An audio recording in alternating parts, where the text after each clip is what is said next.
Welcome to Miss Kali Vlog. Tara't samahan niyo akong pakinggan ang part 3 ng ating story. Kahit parang malina ay kampante lang si Ruben ang mga oras na yon. First time niyang gawin to. Alam naman niyang meet up lang ang mangyayari kaya hinayaan na niya ang asawa. Hindi rin pati niya masisisi to dahil siya talaga ang punot dulo ng lahat. Tsaka isa pa, gusto rin talaga niyang makita sa personal kung sino itong Mr. Tisoy na ka-text ng kanyang asawa. Nagkaroon ng kasunduan si Belle at Mr. Tisoy kung anong kulay ang isusuot nila sa araw ng kanilang pagkikita para hindi sila mahirapan. Kulay red kay Belle at dark gray kay Mr. Tisoy. Nag-text ang lalaki kay Belle na nasa loob na siya ng mall at malapit na sa restaurant na pagtatagpuan nila. Nabasa din ni Ruben ang text, kaya agad siyang tumayo at kunwaring nagtungo sa CR. Naiwan muna si Belle mag-isa sa table habang nasa isang sulok naman ng restaurant at pinapanood ni Ruben ang asawa.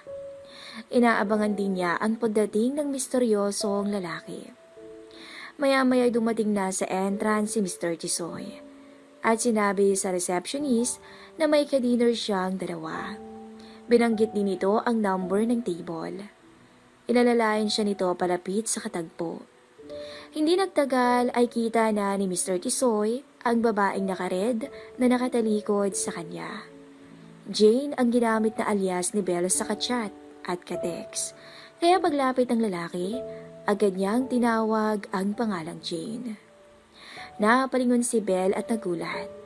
Gulat na gulat sa taong dumating. Ganun din ang lalaki. Laking pagkagulat niya nang makita kung sino ang ka-text niyang si Jane. Si Ruben naman ay nakita na ang matipunong lalaki na naka-dark gray na lumapit sa asawa niya. Hindi niya kita ang muka kasi nakatalikod naman to sa kanya. Dali-dali siyang lumapit sa dalawa. At nagulat din si Ruben sa nakita. Paul? Pagkagulat na sambit ni Ruben. Ang kaibigan niya palang gwardya na si Paul, ang lalaking ka-text at ka-chat ng kanyang asawa. Habang kumakain ay tahimik ang tatlo. Nagpapakiramdaman. Nag-iisip. Hindi makapaniwala ang mag-asawa na si Paul pala ang ka-chat at ka-text ni Belle. Ganoon din si Paul. Hindi niya inaasahan na yung mag-asawa ang nakatext niya. Bago sila matapos kumain ay binasag ni Ruben ang katahimikan. Inaya niya si Paul. Ituloy na lang natin ang kasiyahan sa bahay. Paring Paul, inom tayo kahit konti. Medyo matagal-tagal din tayong hindi nakapag-inuman. Sambit ni Ruben. Oo nga pari eh. Sige. Sama ako sa bahay niyo't inom tayo. Sagot naman ni Paul. Tahimik pa rin silang tatlo habang binabaybay ang daan pauwi ng bahay. Sakay sila ng taxi. Nasa unahan si Paul. Pagdating sa bahay ng mag-asawa, nagsimula na ang inuman. Naglabas ng mamahaling tikila si Ruben. Naghiwa naman ng lemon at orange si Belle at naghain ng crispy pata bilang pulutan. Palihim na nagkakatinginan sina Paul at Belle. Tingin na makahulugan, sabay ngiti sa isa't isa. Hindi ito napapansin ni Ruben. Siya nga pala, Belle. May regalo ako sa'yo. Pagpasensyahan mo na ha. Sana magustuhan mo. Sabay abot ni Paul ang nakasupot na regalo sa misis ng kanyang kaibigan. Wow! Thank you ah. Pwede ko na magbuksan? Oo naman, sa'yo na yan eh. Sana magustuhan mo ah. Binuksan ni Belle ang regalo. Nakita niya kung ano to. Isang 90s.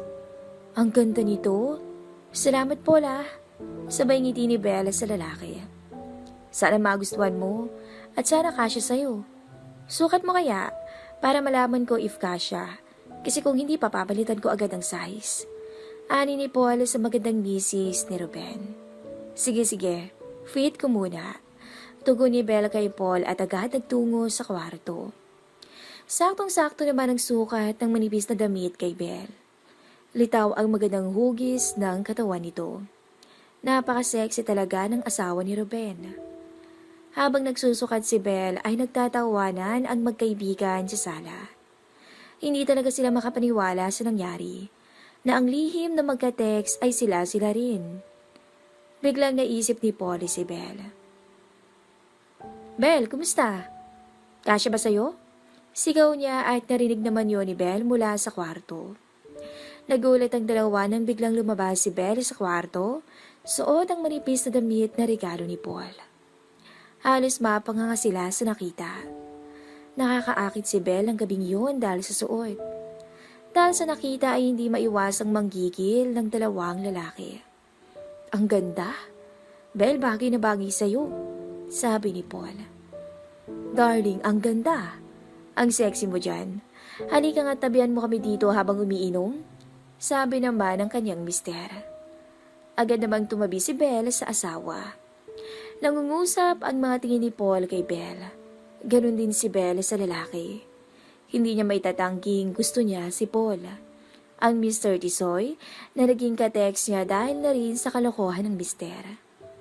Maya-maya medyo may tama na si Ruben. Halata sa kanya na lasing na to. Naging madaldal na at makulit. Si Paul naman ay tama lang. Nagiinit pa lang siya. Sanay kasi tong uminom. Sinamantalay ni Paul ang pagkakataon. Alam kasi niyang lasing si Ruben. Naisip niyang baka sumang-ayon to sa sasabihin niya. Paring Ruben, may sasabihin sana ako sa iyo eh. Ani ni Paul sa lasing na kaibigan. O pare, ano ba yung sasabihin mo? Si Belle naman ay nakikinig lang sa dalawa. Pwede ba nating ituloy yung plano nyo?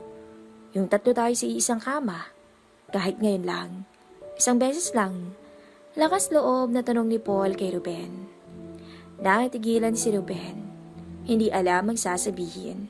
Pero biglang nagsalita si Belle. Darling. Oo nga. Bakit hindi naman natin ituloy? Kahit ngayon lang. Birthday ko naman eh. Sana pagbigyan mo na ako. Sabat naman ang magandang may bahay ni Ruben. Halos pumalakpak ang tenga ni Paul ang marinig ang sinabi ni Belle. Si Ruben naman ay natahimik. Nag-iisip. Dala marahil ng kalasingan ay napauoto bigla. Sige. Dahil mukhang gustong-gusto yung dalawa. Belle, dahil gusto mo at birthday mo ngayon. Sige, ituloy natin. Pero may kondisyon ako, ani ni Ruben. Sabay na nagtanong sina Belle at Paul kay Ruben. Anong kondisyon? Hanggang haplos at halik lang. Hindi mo pwedeng makuha ng buo si Belle, paring Paul. Kung ayaw niyo, huwag na nating ituloy. Pagpapaalala ni Ruben sa dalawa. Sumang-ayon naman si Paul sa kondisyon ni Ruben. Ganun ba pare? O sige, walang problema dyan. Tara, umpisa na natin. Sabay ng pilyong ngiti ni Paul kay Belle. Maliligaw muna kaming dalawa ni Belle pare. Dito ka lang muna, sabi ni Ruben. Kahit may pag-aalinlangan si Ruben ay nakaramdam din siya ng galak. Natatangay din siya sa isiping dadapo ang haplos at halik ni Paul sa asawa niyang si Belle. Sabay naligo ang mag-asawa. Isang halikan ang naganap sa banyo. Nakita ni Ruben ang kakaibang pagkasabik ni Belle. Maya-maya ay nagsalita si Belle. Darling, bilisan na natin. Sa kwarto na lang natin ituloy. Usal nito sa mister. Gigil na si Ruben sa misis ng oras na yun. Gusto sana niyang umisa man lang pero pinigilan siya nito. Lumabas nang nakatapis ang mag-asawa. Agad namang nagpaalam si Paul na siya naman ang magsha-shower. Dali-daling naligo si Paul. Sinabon niyang mabuti ang kanyang sarili. Nakatuwalya lang din siya nang lumabas sa banyo. Litaw ang muscle niya at malaking tato sa braso at sa bandang puson. Nakaumbok ang harapan nito mula sa nakabalot na tuwalya sa kanyang bewang habang papalapit sa kama kung saan nakahiga at naghihintay ang mag-asawang Ruben at Belle. Makahulugan ang mga tingin ni Belle sa papalapit na lalaki. Kitang-kita ng babae kung gaano kagwapo si Paul. napakatikas ng katawan nito. Pare, kaya munang dalawa ng misis ko. Dito na ako sa upuan. Ikaw na munang bahala sa asawa ko. Bel, handa ka na ba? Nag-aalangang sambit ni Ruben sa dalawa. Handa na ako, darling. Malambing na tono ng misis. Tumayo si Bel sa pagkakahiga. Pareho na silang nakatayo ni Paul, pero may mga tapis pa rin ang kanilang mga katawan. Unti-unting lumapit si Paul kay Bel at malambing na sinuyo ang labi ng babae. Ramdam ni Paul na nanginginig ang misis ni Ruben. Kinakabahan to, pero hindi naglaon ay tumugon rin si Bel. Unti-unting kinalas ni Paul ang tuwalya sa katawan ni Bel. Magandang tanawin ang bumungad kay Paul na lalong nagpagigil sa kanyang pagkatao. Napayakap si Paul sa bewang ni Bel. Doon pa lang ay halos mabaliw na ang misis ni Ruben na kung saan iniaalok ang sarili sa ibang lalaki na hindi naman niya asawa. Nagpatuloy ang dalawa na para bang walang ibang tao. Hindi nila pansin si Ruben na nakamasid sa kanila. Si Ruben naman ay nakaupo at walang kurap sa pagpapakasasa ng kaibigan at asawa. Nakaramdam siya nagselos. Nanginginig ang katawan niya. Gusto niyang pigilan ang dalawa pero nag-e-enjoy din siya. Hindi niya maintindihan ang kanyang sarili. Bumaba ang mga halik ni Paul sa leeg ni Bel paibaba. Halos mapatingala si Bel sa tindi ng oras na yun. Maya-maya lang ay tuluyan nang nawala ang hiya ni Bel at lumuhod to sa harapan ni Paul. Kinalas niya ang towel sa bewang nito at inihagis pa sa mister. Nagulat at namangha siya sa nabungaran. Malayong malayo ang kalamangan ni Paul sa kanyang mister. Si Ruben man ay nagulat din. Nainggit to sa kaibigan dahil sa pinagpala to. Manghang-mangha ang babae kay Paul. Bukod sa pogi ay tunay na may maibubuga sa kama. Halos mabaliw si Ruben. Piragalong selos at galak ang kanyang nararamdaman. Hindi nagtagal ay lalong naging marahas ang dalawa nang tuluyang pinahiga ni Paul ang magandang misis ni Ruben. Isang matinding halik ang binitawan ni Paul pababa na kusang nagpabukas sa hita ni Bel. Para silang mag-asawa kung papanoorin. Wala na silang pakailam kung nakikita sila ni Ruben. At kahit may limitasyon sila, ay halos mawala ng ulirad si Bel sa alapaap na tinatamasa. Tanging pangalan ng ibang lalaki ang isinisigaw nito sa harap ng kanyang mister. Hindi makapaniwala si Ruben sa nasasaksihan niya. Para siyang hihimatayin sa selos. Dali-daling lumapit si Ruben sa asawa at kay Paul. Para yung usapan natin. Tama na yan. Tumabi ka muna dyan. Sabay hawi sa kaibigang si Paul. Wala namang nagawa si Paul ng tuluyang bawiin ni Ruben ang kanyang misis. Sa puntong yun, tuluyang umuga ng malakas ang matibay na kama sa panggigigil ni Ruben sa misis. Sa isip-isip niya sa kanya lang si Bella at walang sino man ang dapat umangkin sa maganda niyang asawa. Si Bella man ay na-disappoint. Hindi lang niya ipinahalata sa asawa. Si Paul kasi ang gusto niyang magpakasasa sa kanya. Ilang minuto lang ay tuluyang narating ni Ruben ang ruro. Para kay Bel ay bitin siya. Umaasa siya na si Paul ang makakasalo niya, pero bigo siya. Andyan kasi ang asawa niya na nagbabantay. Si Paul naman ay tahimik na nakaupo sa gilid ng kama. Tila na-disappoint dahil hindi niya nakuha ng buo ang magandang misis ng kaibigan. Maya-maya lang ay sabay silang nag-shower sa banyo. Habang nagsasabon ay panay ang biruan ni Bel at Paul. Napansin to ni Ruben. Nagsiselos na siya sa dalawa. Naunang matapos mag-shower si Ruben, kaya umalis siya sa tapat ng shower at kumuha ng sipilyo. Habang nagbabrush ng ngipin ay napansin niyang tumahimik ang misis niya at ang kaibigan. Agad niyang nilingon ang mga to at nakita niyang muling nagtagpo ang labi ng dalawa. Kaya agad siyang napaubo kunwari at naduwala sa lababo para makatawag ng pansin pero parang walang narinig si Bel at Paul. Sa halip ay mahigpit na yumakap sila sa isa't isa. Agad nagsalita si Ruben. Bel, Paul, ano ba? Tama na yan. Bilisan nyo dyan. Bilisan nyo. Pasigaw na sambit nito. Dahil dito ay dali-daling naghiwalay ang dalawa. Paring Paul, umuwi ka na. Pag nakapagbihis ka na, inaantok na kami ng asawa ko. May pagkainis na sabi ni Ruben.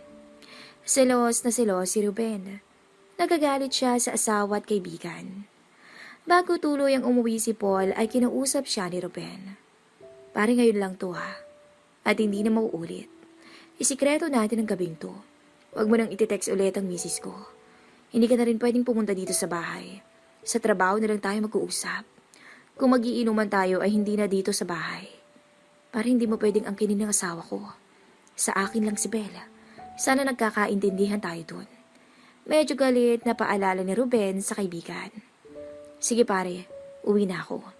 Maiksing sagot naman ni Paul. Pero sa isip-isip ni Paul, gago. Hindi ako titigil hanggat hindi ako nakakaisa sa asawa mo. Ngayon pang alam ko na patay siya sa akin. Sabay ngiti nito ng masama. Ito ang pinakamalaking pagkakamali na nagawa ni Ruben sa buong buhay niya. Ang ipatikim sa iba ang asawa niya. Hindi makalimutan ni Belle ang alapaap na ipinadama sa kanya ni Paul. Alam niyang mas mababaliw siya kung makuha siya nito ng buo. Hindi maalis sa isip niya ang kaibigan ng mister. Lalo't higit na nakalalamang to pagdating sa kama. Tuluyan na bang pagtataksila ni Belle ang kanyang asawa? Makaya niya pa kayang umiwas alang-alang sa pamilya? Yan ang ating abangan sa susunod na kabanata ng ating story.